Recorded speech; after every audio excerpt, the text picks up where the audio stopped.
दरम्यान 2019 मध्ये राष्ट्रपती राजवटीच्या मागे कोण होतं आणि कुणाच्या सांगण्यावरून 2019 मध्ये राष्ट्रपती राजवट लागली असा थेट प्रश्न उपमुख्यमंत्री देवेंद्र फडणवीस यांनी राष्ट्रवादीचे अध्यक्ष शरद पवार यांना विचारलाय।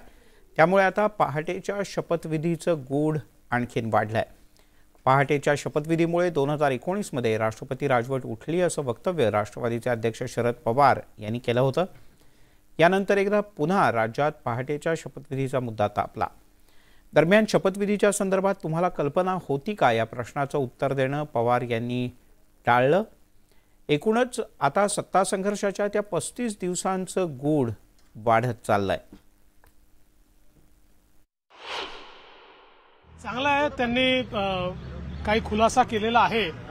आता माझी अजून अपेक्षा त्यांच्याकडनं आहे की राष्ट्रपती राजवट का लागली, कोणाच्या सांगण्यावरनं लागली, त्याच्या पाठीमागे काय होतं, याही संदर्भातला खुलासा जर त्यांनी केला तर मग सगळ्या कड्या जुळतील आणि मग सगळ्या गोष्टी तुमच्या समोर येतील। त्यामुळे आता त्याही संदर्भातलं उत्तर त्यांच्याचकडनं यावं ही माझी अपेक्षा।